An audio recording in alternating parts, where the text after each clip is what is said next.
Bem-vindos a essa nossa apresentação de hoje. É o Projeto Integrador 5 da Univesp, a Universidade Virtual do Estado de São Paulo. E o título completo dessa pesquisa é Controle de Semáforo Inteligente, Sistema Adaptativo Baseado em Visão Computacional e Teoria do Fluxo de Tráfego. Incrível, né? Bora entender a engenharia por trás disso tudo.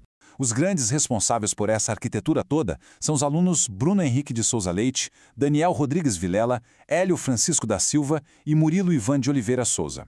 E o que chama atenção de verdade aqui é o baita esforço multidisciplinar da equipe. Eles não juntaram apenas um punhado de códigos soltos. A gente está falando de unir sistemas embarcados, internet das coisas, inteligência artificial e engenharia de tráfego raiz para entregar uma solução aplicável. Um trabalho realmente denso e muito bem estruturado. Para a gente não se perder, dá uma olhada no nosso roteiro metodológico. Vamos passar rapidinho por a apresentação do problema, a solução na comunidade, os detalhes da solução, os resultados alcançados e as considerações finais. Começando então pela seção 1, a introdução e a justificativa desse problema todo. O contexto é bem claro. A frota de veículos não para de crescer nas cidades brasileiras e a gente precisa repensar a infraestrutura com urgência. Aqueles semáforos antigos e inflexíveis já não dão conta das regulamentações de hoje. E o pior de tudo é que eles próprios acabam causando engarrafamentos por não se adaptarem. O pior é que isso gera um aumento absurdo na emissão de CO2 com tantos motores ociosos rodando à toa. E detalhe, isso vai totalmente contra as diretrizes do CONTRAN, que pedem justamente eficiência e fluidez no espaço urbano. Bom, sabendo do problema, vamos para a solução na comunidade externa. Quem nunca passou por essa situação frustrante, né? É tarde da noite ou aquele domingo de manhã super tranquilo, o carro para em um sinal vermelho que parece durar uma eternidade e não tem absolutamente ninguém cruzando a rua. É um desperdício enorme de tempo e combustível. Tudo porque os semáforos tradicionais não conseguem enxergar a realidade das vias. Então, para entender bem, a gente precisa comparar as coisas. De um lado, temos o sistema de tempo fixo, que é estático, ineficiente e totalmente cego para a demanda do trânsito. Do outro lado, entra a proposta incrível desse projeto, uma solução dinâmica e adaptativa movida à visão computacional, que percebe o tráfego e responde ali, na mesma hora. Hoje, os controladores semafóricos comerciais, aqueles padrão de mercado, têm preços absurdos. Um único cruzamento pode custar de 15 mil a 80 mil reais. Isso quebra as pernas de qualquer município de pequeno ou médio porte, inviabilizando a modernização. Aí entra o valor totalmente disruptivo desse projeto, apenas R$ 2.070. Sim, esse é o custo desse protótipo de hardware aberto que faz coisas muito mais complexas e avançadas que aquelas caixas de metal caríssimas vendidas hoje em dia. É uma redução brutal no orçamento, uma verdadeira virada de jogo. Mas como chegaram nesse valor? Cada centavo foi muito bem pensado. Cerca de R$ 1.000 foram para a placa Orange Pi 5, que é super potente, mais R$ 150 numa câmera Sony de ângulo amplo e uns R$ 100 num conjunto de relés optoacoplados. Tudo isso montado respeitando todas as normas de segurança elétrica. Entrega um valor imenso com peças incrivelmente acessíveis. E o grande trunfo aqui é o tal do Edge Computing.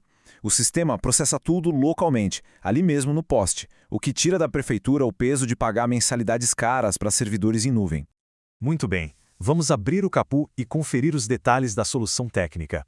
Falando do hardware de forma bem objetiva, o cérebro da operação é uma placa Orange Pi 5.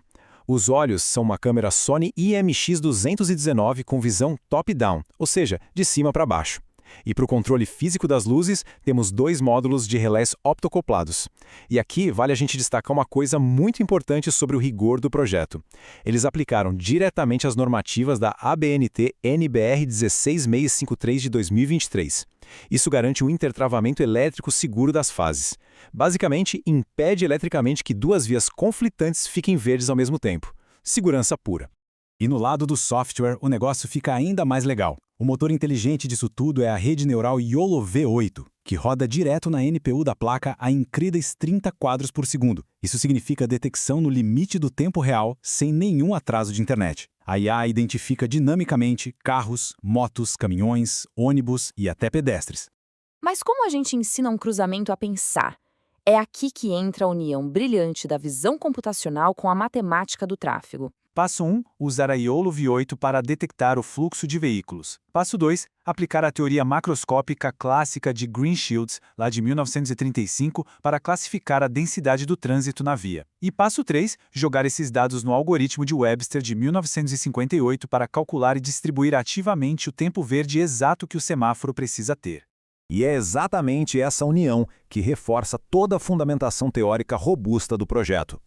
O modelo linear de Green-Shields faz a leitura do comportamento do tráfego, entendendo como o engarrafamento se forma. Em seguida, o modelo de Webster pega essa inteligência e calcula matematicamente aquele timer preciso para o farol verde. É o suprassumo do rigor acadêmico misturando IA de ponta com a teoria mais consagrada de engenharia de tráfego. Essa hibridização criou uma fórmula super inteligente baseada em uma curva de raiz quadrada. E por que isso é tão importante na vida real? Porque isso impede que o tempo do semáforo fique oscilando de forma maluca só porque o fluxo mudou um pouquinho. Garante uma transição super suave e natural, o que é essencial para prevenir acidentes e aquelas filas fantasmas horríveis. Vamos aos resultados alcançados. A grande dúvida é: um hardware tão barato aguenta o tranco do dia a dia? Para provar isso, eles rodaram um teste de estresse contínuo por 48 horas, processando IA sem parar. O sistema rodou lindamente, cravado em 61 graus Celsius de temperatura, lendo a 30,1 quadros por segundo, sem dar nenhuma engasgada ou sofrer com degradação térmica. A precisão da visão dessa IA também é fantástica. Veículos grandes como ônibus e caminhões têm taxa de detecção quase perfeita, de 97,1%. As motos têm uma pontuação ligeiramente menor, de 81,5%, basicamente porque costumam ficar escondidas atrás de carros maiores. Mas, no panorama geral, isso não prejudica a segurança do cruzamento. E aqui estão os dados de ouro da apresentação. Durante os picos de trânsito, a inteligência desse sistema cortou o tamanho máximo das filas em gigantescos 72,7%. Para visualizar melhor, uma rua que costumava acumular 22 carros buzinando e esperando, passou a acumular só 6 carros no máximo. Mas olha só, o que realmente muda o nosso dia a dia é o tempo de espera. O sistema garantiu uma queda de 61,1% no tempo em que cada veículo fica parado no sinal. É uma eficiência absurda, que significa todo mundo chegando mais cedo em casa, no trabalho, com bem menos estresse. Vamos então para a nossa última etapa, as considerações finais e futuro. A marca de um trabalho acadêmico sério é a total transparência. E os autores identificaram algumas limitações físicas reais no protótipo. Primeiro, a precisão da câmera diminuiu durante a noite em cenários com luz muito baixa. Segundo, devido à visão top-down, ocorreu oclusão de algumas motocicletas. Sabe quando a moto fica escondida atrás da carroceria de um caminhão grande? Mostrar essas barreiras só atesta a integridade da análise. Para driblar isso e ir além, os próximos passos são empolgantes. Eles planejam o desenvolvimento de um gabinete blindado padrão IP67, com resfriamento ativo para encarar o calorão do nosso verão. Mas o grande salto será a futura integração de rede V2X. Pensem nisso. Interligar vários cruzamentos para que conversem entre si, criando uma verdadeira onda verde que vai cortando a cidade de ponta a ponta. E tudo isso nos deixa com uma provocação final super importante. Ficou claro que temos em mãos um trunfo tanto tecnológico quanto financeiro. A pergunta que fica é, como o hardware de código aberto e o Edge Computing podem, de uma vez por todas, democratizar a infraestrutura das nossas cidades inteligentes?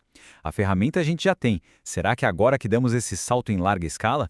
Fica aí essa excelente reflexão para todos nós. Um forte abraço e até o nosso próximo encontro.